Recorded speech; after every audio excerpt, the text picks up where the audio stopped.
ആകാശവാണി. നമസ്കാരം. പ്രാദേശിക വാർത്തകൾ വായിക്കുന്നത് Sudheen Zainuddin.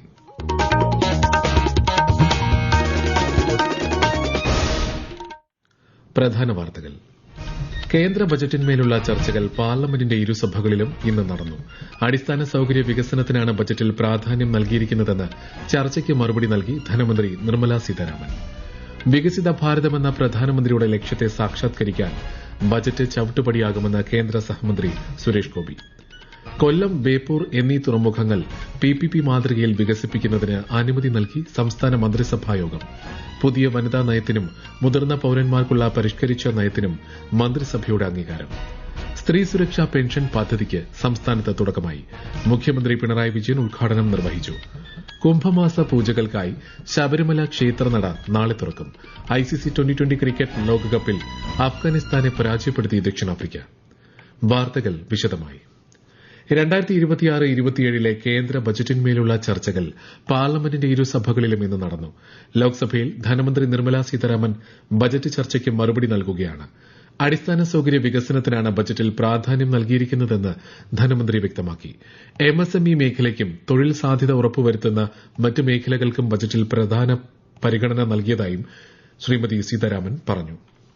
Continuing our push in building infrastructure.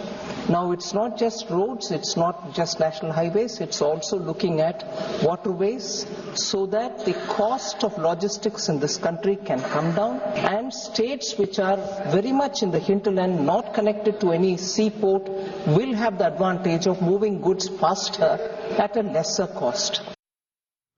ബജറ്റിനെ വിമർശിച്ച ലോക്സഭാ പ്രതിപക്ഷ നേതാവ് രാഹുൽ ഗാന്ധി നിർമ്മിത ബുദ്ധിക്ക് ബജറ്റിൽ കൂടുതൽ പരിഗണന നൽകിയിരിക്കുന്നത് തൊഴിൽ നഷ്ടത്തിനിടയാക്കിയേക്കുമെന്ന് ആശങ്ക പങ്കുവച്ചു. ഇന്ത്യ-US വ്യാപാര കരാറുമായി ബന്ധപ്പെട്ടും കേന്ദ്രത്തിനെതിരെ Shri Rahul Gandhi വിമർശനമുയർത്തി.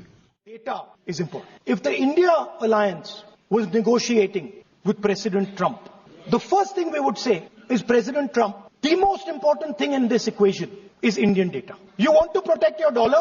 We want to help you protect your dollar. But please remember that if you want to protect your dollar, the biggest asset that can protect your dollar is lying with the Indian people. Rajya Sabha budget ചർച്ചകൾക്ക് ശേഷം ഇന്നത്തേക്ക് പിരിഞ്ഞു. Budget കർഷകർക്കും മത്സ്യത്തൊഴിലാളികൾക്കും വേണ്ടി ഒന്നും മുന്നോട്ട് വയ്ക്കുന്നില്ലെന്ന് മുസ്ലിം league MP Haris Beeran വിമർശനമുയർത്തി. യുവജനങ്ങളെയും വനിതകളെയും കർഷകരെയും കേന്ദ്രീകരിച്ചുള്ള പ്രഖ്യാപനങ്ങളാണ് ബജറ്റിലുള്ളതെന്ന് BJP അംഗം അശോക് ചവാൻ പറഞ്ഞു. ഇരുപക്ഷത്തു നിന്നുമുള്ള MPമാർ ചർച്ചയിൽ പങ്കെടുത്തു. 2047 വികസിത ഭാരതമെന്ന പ്രധാനമന്ത്രിയുടെ ലക്ഷ്യത്തെ സാക്ഷാത്കരിക്കാൻ ചവിട്ടുപടിയാകുന്നതാണ് കേന്ദ്ര ബജറ്റെന്ന് കേന്ദ്ര സഹമന്ത്രി സുരേഷ് ഗോപി.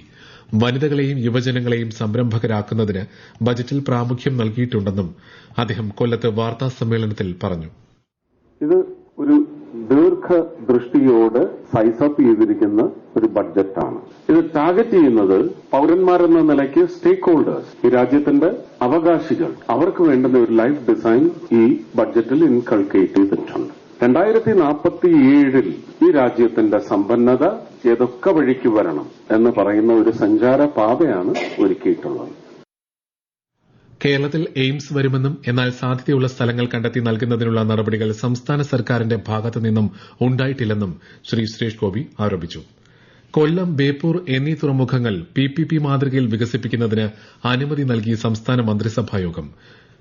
ഫീസിബിലിറ്റി സ്റ്റഡി നടത്തി വിശദമായ പ്രോജക്ട് റിപ്പോർട്ട് തയ്യാറാക്കിയ ശേഷമായിരിക്കും ഓരോ തുറമുഖത്തിനും പറ്റിയ മാതൃക തയ്യാറാക്കുക. സംസ്ഥാനത്ത് സമഗ്രമായ ലിംഗനീതി ഉറപ്പാക്കാൻ ലക്ഷ്യമിട്ടുള്ള പുതിയ വനിതാ നയത്തിനും മന്ത്രിസഭായോഗം അംഗീകാരം നൽകി. സ്ത്രീകളുടെ സുരക്ഷ, തൊഴിലവകാശങ്ങൾ എന്നിങ്ങനെ വിവിധ മേഖലകൾക്ക് മുൻഗണന നൽകിക്കൊണ്ടാണ് നയം രൂപീകരിച്ചിരിക്കുന്നത്. മുതിർന്ന പൌരന്മാർക്കായുള്ള പരിഷ്കരിച്ച നയത്തിനും മന്ത്രിസഭ അംഗീകാരം നൽകി. ഒരു മുതിർന്ന വ്യക്തി പോലും അവഗണിക്കപ്പെടാത്ത വയോജന സൌഹൃദ സമൂഹത്തെ വളർത്തിയെടുക്കുക എന്ന കാഴ്ചപ്പാടോടെയാണ് നയത്തിന് രൂപം നൽകിയിരിക്കുന്നതെന്ന് മന്ത്രി ആർ ബിന്ദു പറഞ്ഞു. വെള്ളൂർ കേരള പേപ്പർ പ്രൊഡക്ട്സിനായി 741 കോടിയുടെ വിപുലീകരണ പദ്ധതിക്കും സംസ്ഥാന മന്ത്രിസഭ അംഗീകാരം നൽകി. ഉൽപാദനശേഷി വർദ്ധിപ്പിക്കലും ഉൽപ്പന്ന വൈവിധ്യവൽക്കരണവും ലക്ഷ്യമിട്ടാണ് പദ്ധതി നടപ്പാക്കുന്നത്. നെല്ല് സംഭരണ പദ്ധതി നടപ്പാക്കിയതിലൂടെ 2019 മുതൽ 2022 വരെയുള്ള സംഭരണ വർഷങ്ങളിൽ സപ്ലൈകോയ്ക്കുണ്ടായ സാമ്പത്തിക ബാധ്യതയായ 253 കോടി രൂപ അനുവദിക്കാനും മന്ത്രിസഭായോഗം തീരുമാനിച്ചു. കൊച്ചി മെട്രോ രണ്ടാം ഘട്ടത്തിനായി 1016 കോടി രൂപ വായ്പയ്ക്കും മന്ത്രിസഭ അനുമതി നൽകി.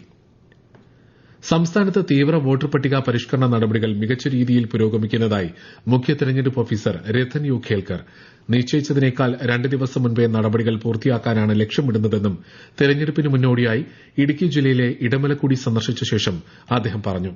ഈ മാസം 21-ന് അന്തിമ വോട്ടർ പട്ടിക പ്രസിദ്ധീകരിക്കുമെന്നും പട്ടികയിൽ പേര് ഉൾപ്പെടുത്തുന്നതിനും മാറ്റങ്ങൾ വരുത്തുന്നതിനും വോട്ടർമാർക്ക് ബിഎൽഒമാരെയോ ഇആർഒമാരെയോ സമീപിക്കാമെന്നും മുഖ്യ തെരഞ്ഞെടുപ്പ് ഓഫീസർ വ്യക്തമാക്കി. അന്തിമ പട്ടിക വന്ന ശേഷവും തിരഞ്ഞെടുപ്പ് പത്രിക സമർപ്പിക്കാനുള്ള അവസാന തീയതിയുടെ തലേദിവസം വരെ പേര് ചേർക്കാൻ അവസരമുണ്ടാകുമെന്നും അദ്ദേഹം പറഞ്ഞു. ഈ വാർത്തകൾ ആകാശവാണിയിൽ നിന്ന്.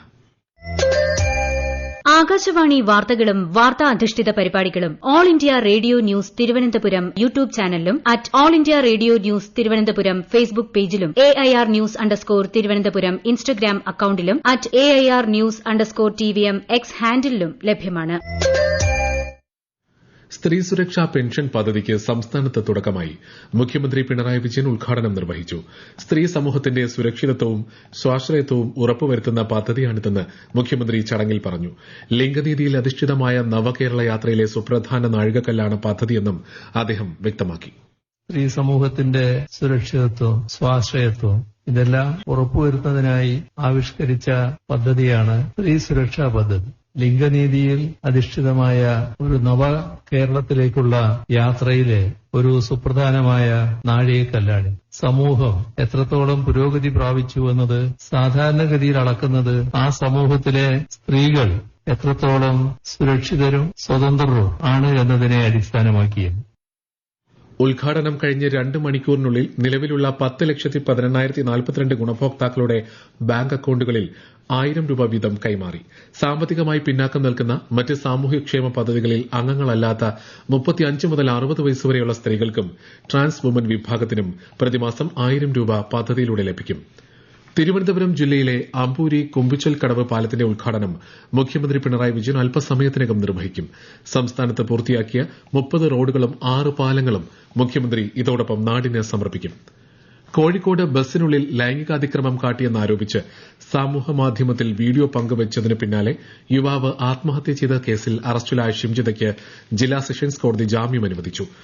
ആത്മഹത്യാ പ്രേരണയ്ക്കാണ് ഷിംജിത മുസ്തഫയ്ക്കെതിരെ Kozhikode medical college police case register ചെയ്തത്. കുംഭമാസ പൂജകൾക്കായി ശബരിമല ക്ഷേത്രനട നാളെ തുറക്കും. കൂടുതൽ വിവരങ്ങളുമായി ആകാശവാണി പത്തനംതിട്ട ജില്ലാ പ്രതിനിധി ശ്രീജി ശ്രീധർ. കുംഭമാസ പൂജകൾക്കായി ശബരിമല ക്ഷേത്രനട നാളെ വൈകിട്ട് 5-ന് തന്ത്രി കണ്ഠര് മഹേഷ് മോഹനരുടെ സാന്നിധ്യത്തിൽ മേൽശാന്തി ED പ്രസാദ് തുറന്ന ദീപം തെളിക്കും.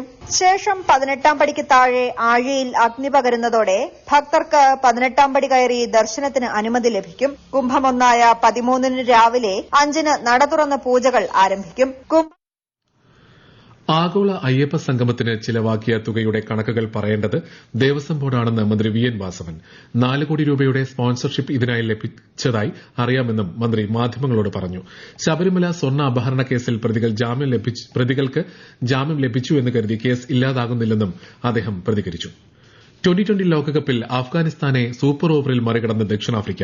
നിശ്ചിത സമയത്തും ആദ്യ സൂപ്പർ ഓവറിലും വിജയിയെ കണ്ടെത്താനാകാത്തതിനെ തുടർന്ന് 2ാം സൂപ്പർ ഓവറിലേക്ക് നീങ്ങിയ മത്സരത്തിൽ 4 റൺസിനാണ് ദക്ഷിണാഫ്രിക്ക വിജയിച്ചത്. 2ാം സൂപ്പർ ഓവറിൽ ദക്ഷിണാഫ്രിക്ക ഉയർത്തിയ 24 റൺസ് വിജയലക്ഷ്യം പിന്തുടർന്ന അഫ്ഗാനിസ്ഥാന് 19 റൺസേ നേടാനായുള്ളൂ. 2020 ലോകകപ്പ് 2ാം മത്സരത്തിൽ ഓസ്ട്രേലിയ അയർലൻഡിനെ നേരിടുകയാണ്. വൈകുന്നേരം 7 മണിക്കാണ് ഇംഗ്ലണ്ട് വെസ്റ്റ് ഇൻഡീസ് മത്സരം. പ്രണയദിനമായ ഫെബ്രുവരി 14-ന് സപ്ലൈകോയിൽ നിന്നും കിലോയ്ക്ക് 14 രൂപ നിരക്കിൽ പഞ്ചസാര വാങ്ങാം. 1000 രൂപയ്ക്ക് മുകളിൽ സബ്സിഡി ഇതര ഉൽപ്പന്നങ്ങൾ വാങ്ങുന്നവർക്കാണ് ഈ സൌജന്യം. 500 രൂപയ്ക്ക് മുകളിൽ സബ്സിഡി ഇതര ഉൽപ്പന്നങ്ങൾ വാങ്ങുന്നവർക്ക് 1/2 കിലോ പഞ്ചസാര 14 രൂപയ്ക്ക് ലഭിക്കും. പ്രധാന വാർത്തകൾ വീണ്ടും. കേന്ദ്ര ബജറ്റിന്മേലുള്ള ചർച്ചകൾ പാർലമെന്റിന്റെ ഇരുസഭകളിലും ഇന്ന് നടന്നു. അടിസ്ഥാന സൌകര്യ വികസനത്തിനാണ് ബജറ്റിൽ പ്രാധാന്യം നൽകിയിരിക്കുന്നതെന്ന് ചർച്ചയ്ക്ക് മറുപടി നൽകി ധനമന്ത്രി നിർമ്മല സീതാരാമൻ. വികസിത ഭാരതമെന്ന പ്രധാനമന്ത്രിയുടെ ലക്ഷ്യത്തെ സാക്ഷാത്കരിക്കാൻ ബജറ്റ് ചൌട്ടുപടിയാകുമെന്ന് കേന്ദ്ര സഹമന്ത്രി സുരേഷ് ഗോപി. കൊല്ലം, ബേപ്പൂർ എന്നീ തുറമുഖങ്ങൾ PPP മാതൃകയിൽ വികസിപ്പിക്കുന്നതിന് അനുമതി നൽകി സംസ്ഥാന മന്ത്രിസഭായോഗം. പുതിയ വനിതാ നയത്തിനും മുതിർന്ന പൌരന്മാർക്കുള്ള പരിഷ്കരിച്ച നയത്തിനും മന്ത്രിസഭയുടെ അംഗീകാരം. സ്ത്രീ സുരക്ഷാ പെൻഷൻ പദ്ധതിക്ക് സംസ്ഥാനത്ത് തുടക്കമായി. മുഖ്യമന്ത്രി പിണറായി വിജയൻ ഉദ്ഘാടനം നിർവഹിച്ചു. കുംഭമാസ പൂജകൾക്കായി ശബരിമല ക്ഷേത്രനട നാളെ തുറക്കും. ICC 2020 ക്രിക്കറ്റ് ലോകകപ്പിൽ അഫ്ഗാനിസ്ഥാനെ പരാജയപ്പെടുത്തി ദക്ഷിണാഫ്രിക്ക. പ്രാദേശിക വാർത്തകൾ കഴിഞ്ഞു. അടുത്ത വാർത്താ പ്രക്ഷേപണം രാത്രി 7:25.